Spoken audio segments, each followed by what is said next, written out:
নমস্কাৰ বন্ধুসকল মোৰ নাম শ্ৰী নয়নজ্যোতি বনিয়া এটা বিশেষ বিষয়ত ভিডিঅটো প্ৰস্তুত কৰিবলৈ ওলালো আমাৰ যিসকল গাঁও অঞ্চল বা গাঁও অঞ্চলৰ লগত জড়িত যিসকল মানুহ আছে তেওঁলোকে এটা বস্তু আজি 10 বছৰ আগৰ পৰিবেশ যদি তেওঁলোকে মনলৈ আনে তেতিয়া হলে এটা বস্তু মনলৈ আহিব যে গাঁও অঞ্চলৰ যিসকল যুৱক আছিল আজিৰ পৰা 10 পৰা 15 বছৰ আগৰ ঘটনা মই কৈ আছো যিসকল যুৱক আছিল সেই সময়ত এটা এনেকুৱা পৰিবেশ আহিছিলে যে যিসকল যুৱক নিবনুৱা আছিল সৰকাৰি চাকৰি হওক বা তেতিয়াতো প্ৰাইভেট সেক্টৰ বিলাক খুব কম আছিল গতিকে যিসকল সৰকাৰি চাকৰি পোৱা নাছিল বা প্ৰাইভেট সেক্টৰটো তেওঁলোকে চাকৰি বাকৰি পোৱা নাছিল নিবনুৱা হৈ আছিল বা খেতি বাতিৰ লগত তেওঁলোক কিছু সংখ্যক জড়িত কিন্তু কিছু সংখ্যক খেতি বাতি কৰিব যিবিলাকে নতুন নতুন চিন্তাধাৰা হাতলৈ লৈছিল তেওঁলোকে এটা নতুন চিন্তাধাৰা সকলোৰ মাজত খুব অধিকভাৱে প্ৰচলিত হৈছিল সেইটো হ'ল ব্ৰইলাৰ ফাৰ্মিং সেই সময়ত আমাৰ অসমৰ ন যুৱকসকলে স্বাৱলম্বিতাৰ নতুন পথ হিচাপে ভাতত লৈছিল ব্ৰইলাৰ ফাৰ্মিং কিন্তু ব্ৰইলাৰ ফাৰ্মিং সেই 10 বছৰ 15 বছৰ আগত যেনেকৈ আমাৰ যুৱকসকলে ব্ৰইলাৰ ফাৰ্মিং স্বাৱলম্বিতাৰ এটা পথ হিচাপে বাছি লৈছিল সেই পথটো কিন্তু লাহে লাহে নোহোৱা হৈ গ'ল কাৰণ এটাই পৰৱৰ্তী সময়ত যেতিয়া অসমৰ যি ব্ৰইলাৰৰ মাৰ্কেটখন অসমৰ যি ব্ৰইলাৰৰ বজাৰখন ব্ৰইলাৰৰ মাংসৰ যি এখন বিশাল বজাৰ সেই বজাৰখন যেতিয়া লাহে লাহে গাঁও অঞ্চলৰ যুৱকে নিজৰ হাতলৈ নিয়া চৰকাৰৰ নিজৰ হাতলৈ নিয়া যি ডাঙৰ ডাঙৰ বণিক গোষ্ঠীসকলে দেখিলে তেতিয়া তেওঁলোকে ভাবিলে যে এওঁলোকক নিজৰ বখলৈ আনাৰ এটা নতুন কৌশল সাজিলে সেই সময়ত এটা নতুন বেমাৰ আহিল বাৰ্ড ফ্লুৰ সংক্ৰমণত যেতিয়া লাখ লাখ কোটি কোটি ব্ৰইলাৰ যেতিয়া দিনে নিখাই মৰিব ধৰিলে তেতিয়া গাঁৱৰ যি যুৱকসকল আছিল তেওঁলোকে ভয়ত যেতিয়া ভয়ভীত হৈ তেওঁলোকে সেই ব্ৰইলাৰ ফাৰ্ম লাহে লাহে বন্ধ কৰিলে আৰু বন্ধ কৰাৰ পিছতে সেই ব্ৰইলাৰ ফাৰ্ম বিলাকতে আকৌ ন কোম্পানী বিলাকে কৰিলে কি আমি ইনভেষ্ট কৰিম আমি আপোনালোকৰ ওপৰত টকা বিনিয়োগ কৰিম আপোনালোকে আমাৰ ব্ৰইলাৰ পুহক মাত্ৰ আপোনালোকে পুহি তাৰ বিনিময়ত কিবা এটা পাব অৰ্থাৎ যিসকল গাঁৱৰ যুৱকে সেই সময়ত নিজাকৈ স্বাৱলম্বিতাৰ এটা পথ বাছি লৈছিলে তেওঁলোক হৈ পৰিল সেই ডাঙৰ ডাঙৰ ব্ৰইলাৰৰ কোম্পানী বিলাকৰ এগৰাকী কৰ্মচাৰীৰ দৰে ব্ৰইলাৰ তেওঁলোকে দিয়ে দানা তেওঁলোকে দিয়ে মেডিসিন তেওঁলোকে দিয়ে কেৱল আমি সেই ব্ৰইলাৰ বিলাক তেওঁলোকক ডাঙৰ কৰি দিব লাগে তাৰ বাবে প্ৰতি কিলোত কিবা এটা মূল্য আমাক দিব গতিকে যেতিয়া আমি লাখ লাখ টকা ব্যয় কৰি এখন ফাৰ্ম প্ৰস্তুত কৰিছিলো কৰি যেতিয়া আমি নিজাববীয়াকে কৰিলে যদি ফাৰ্মখনৰ গুটে ব্ৰইলাৰ মৰি গলে আমি যেতিয়া 1 টকাও চৰকাৰৰ পৰা সাহায্য নাপাও বা চৰকাৰে যেতিয়া আমাক কোনো ধৰণৰ সহায় নকৰা হল সেই সময়ত যেতিয়া কোম্পানী বিলাক আহিল কোম্পানী বিলাকক আমি ভগৱান স্বৰূপ ভাবি লৈ সেই কোম্পানীৰ লগত লগ লাগি কোম্পানী ফাৰ্মিং কৰা আৰম্ভ কৰিলো এই কথাটো আপোনালোকক মই কোৱাৰ এটা বিশেষ উদ্দেশ্য আছে বৰ্তমান পৰিবেশ ASF আফ্ৰিকান সোয়াইন ফিভাৰ 10 বছৰ 15 বছৰ পিছত যেতিয়া ব্ৰইলাৰ ফাৰ্মিংত গম পালে কোম্পানী ফাৰ্মিংত কৰি যেতিয়া কোম্পানী বিলাকে আমাৰ অসমীয়া যুৱকসকলক ইমান টকা বিনিয়োগ কৰা ফাৰ্মখনৰ বিনিময়ত যেতিয়া আমি যেতিয়া 5000 10000 ব্ৰইলাৰ পুহু তেতিয়া যদি আমি মাত্ৰ 30-40 হাজাৰ টকাহে মাহিলি আমি লাভ হয় বা মাহিলি আমি ইমানখিনি কষ্ট কৰি যেতিয়া মাত্ৰ 30 বা 40 হাজাৰ টকাহে পাও তেতিয়া আমাৰ মনবোৰ লাহে লাহে ব্ৰইলাৰৰ পৰা গুছি আহি গাহৰিত আমি বিনিয়োগ কৰিলো আমাৰ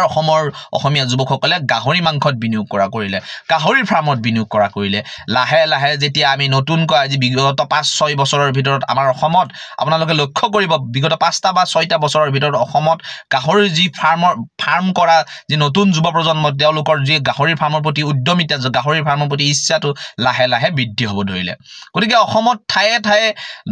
শিক্ষিত যুৱকসকলে কৰ্পোৰেট সেক্টৰ এৰিয়া হি সৰকাৰি চাকৰি এৰিয়া হি নতুনকৈ গাহৰি ফাৰ্ম আৰম্ভ কৰিব ধৰিলে যিহেতু নৰ্থ ইষ্টত গাহৰি এটা হিউজ ডিমান্ড আছে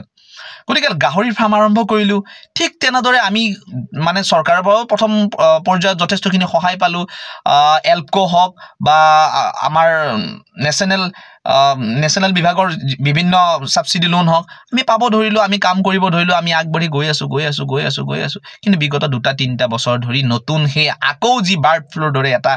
মহামাৰী ৰোগ আহিল ASF আফ্ৰিকান সোয়াইন ফিভাৰ এ দেখি মই এটা প্যাটাৰ্ন যেনে মই বাৰে বাৰে অনুভৱ কৰি আছো এইটো কি আগৰ বাৰ্ড ফ্লুৰ প্যাটাৰ্নটোৱে নহয় নে আৰু মই বিগত 2-3 মাহৰ পৰা মই দেখি আছো ইউটিউব চেনেলবোৰ যথেষ্টখিনি মই চেক কৰো ইউটিউব চেনেল যথেষ্টখিনি মই ফলো কৰো তাতে মই দেখি আছো নতুনকৈ কোম্পানীৰ গাহৰি ফাৰ্ম আহিছে যেতে কোম্পানীৰ গাহৰি ফাৰ্ম নতুনকৈ আহিছে ডাঙৰ ডাঙৰ পুঁজিপতি সকলে আমাৰ অসমৰ যিখন গাহৰিৰ বজাৰত বিনিয়োগ কৰিবলৈ ইচ্ছা প্ৰকাশ কৰিছে তেতিয়া আমি লাহে লাহে লক্ষ্য কৰিব ধৰিছো এই আকৌ আফ্ৰিকান সোয়াইন ফিভাৰৰ ক্ষমা কৰিব সেই আকৌ বাৰ্ড ফ্লুৰ সেই প্যাটাৰ্নটোৱে নহয় নে গতিকে বন্ধুসকল আমি সাৱধান হ'ব হল আমাৰ অসমৰ যুৱকসকল সাৱধান হ'ব হল পুঁজিপতিয়ে আমাৰ হাতৰ পৰা এই গাহৰিৰ বজাৰখন এই গাহৰিৰ ফাৰ্ম বিলাকো আমাৰ হাতৰ পৰা নি আমাক একোজন মাত্ৰ তেওঁলোকৰ অধীনস্থ হৈ থকা একোগৰাকী কৰ্মচাৰী কৰিব বিচাৰি আছে আৰু আমি যাতে এই ফাৰ্মৰ প্ৰতি আমাৰ যাতে ইন্টাৰেষ্ট নোহোৱা হয় আমাৰ যাতে এই ফাৰ্ম কৰাৰ কোনো মনৰ ইচ্ছা নোহোৱা হয় আৰু অৱশেষত আমি যে লাখ লাখ কোটি কোটি টকা বিনিয়োগ কৰি যে এখন ফাৰ্ম নিৰ্মাণ কৰিছো এই ফাৰ্মখিনি জহি খহি যোৱাতকৈ আমি যাতে তেওঁলোকৰ অধীনস্থ হৈ কোম্পানী ফাৰ্মিঙত জড়িত হওঁ যেতিয়া আমি লছৰ ভয় যেতিয়া আমি কোম্পানী ফাৰ্মিঙত জড়িত হওঁ এই আমাৰ ডাঙৰ ডাঙৰ পুঁজিপতি কোম্পানী বিলাকে এইটোৱে বিচাৰি আছে আৰু মই 100% নিশ্চিত যে এইটোৱে যে আমাৰ এটা নতুন উদ্দেশ্য লৈ চৰকাৰক মই এটা কথা কম চৰকাৰে এই কোম্পানী বিলাকক কিহৰ কাৰণে নানানটা সৰু সৰু কাৰণত যেতিয়া এসপি বনাব পাৰে এই কোম্পানী বিলাকক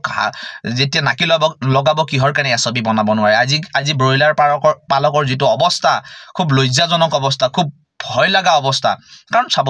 যেতিয়া 45 টকা 46 টকা 1 কেজি দানা কিনি আমি খুৱাব লাগে এটা পোৱালিৰ দাম 45 ৰ পৰা 50 টকা যদি আমি কিনি আনিব লাগে দানা যেতিয়া 4 কেজি দানা খুৱাম 45 টকাকে পোৱালি আনিম কিন্তু শেষত আমি কিমানকে বেচিব লাগিব 90 টকা 95 টকা গটিকে এটা ব্ৰইলাৰ আমি 42 দিন 41 দিনত যেতিয়া আমি তৈয়াৰ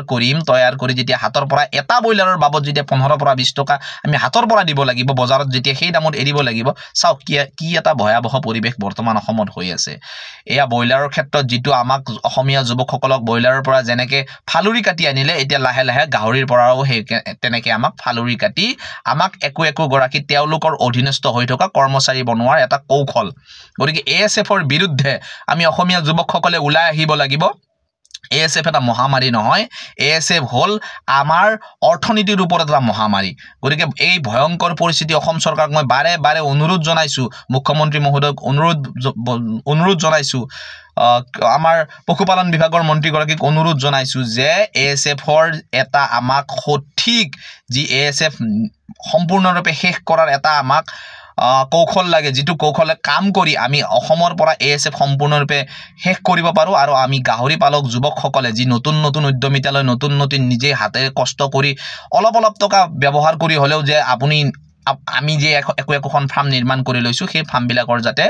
আমি চলাব পাৰো আৰু আমাক যাতে স্বাৱলম্বী হোৱাৰ কাৰণে অসম চৰকাৰখনে সহায় কৰে এইখিনি বন্ধুসকল আমি সকলোৱে এক হ'ব লাগিব সকলোৱে মাত মাতিব লাগিব আৰু আমাক অসম চৰকাৰলৈ অনুৰোধ আপোনালোকৰ যি মানে ভূমিকা সেই ভূমিকা আমি দেখিবলৈ পোৱা নাই গতিকে আপোনালোকে কেৱল কোটি টকাৰ ফাৰ্ম একখনত আহি কালিং কৰালেই নহব হাজাৰ গাহৰি কালিং কৰালেই নহব মাৰি পেলালেই নহব মাৰি পেলোৱা এএছএফৰ শেষ নহয় এএছএফ শেষ কৰিব লাগিলে এএছএফৰ বিৰুদ্ধে আমি যুঁজিব লাগিলে আমি সকলোৱে এক হ'ব লাগিব ধন্যবাদ বন্ধুসকল এই বিষয়ত আপোনালোকে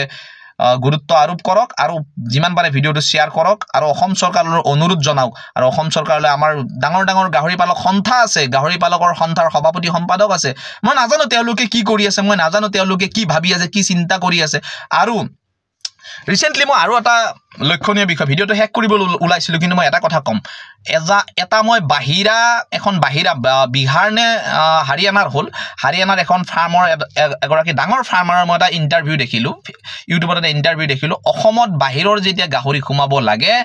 আমাৰ অসমৰ কোনোবা গাহৰি পালক সন্থাই তেওঁলোকৰ পৰা 15% 10% কমিশন বিচাৰে প্ৰফিটৰ 15% 10% কমিশন বিচাৰে এই কমিশন মাষ্টাৰ বিলাক কোন এইবিলাকো ওলাব হল গতিকে মই অসম চৰকাৰলৈ অনুৰোধ জনাইছো আমাক অসমীয়া যুৱকসকলক স্বাৱলম্বী হোৱাৰ বাবে আমাক সহায় কৰক নহলে অসমৰ অৰ্থনীতি লাহে শেষ হ'বলৈ গৈ আছে কাৰণ সকলোকে চৰকাৰী চাকৰি এটো সম্ভৱ নহয় মুখ্যমন্ত্ৰী মহোদয় 1 লাখ দিয়ক 2 লাখ দিয়ক 10 লাখ দিয়ক কিন্তু অসমত নিবনুৱা কিমান লাখ আছে সেই বস্তুটো আপোনালোকে লক্ষ্য কৰি লোৱাটো ভাল যেতিয়া যুৱকসকলে নিজাববীয়াকৈ যেতিয়া তেওঁলোকে এখন ফাৰ্ম খুলি লৈছে তেওঁলোকে স্বাৱলম্বী হোৱাৰ দিশে আগবাঢ়িছে তাত আপোনালোকে পাৰে যদি অলপ সহায় কৰক আৰু যদি নৰে তেতিয়া আপোনালোকে এই স্বাৱলম্বী হ'বলৈ খোজে যুৱকসকলক অন্ততঃ সাহস দিয়ক। ধন্যবাদ।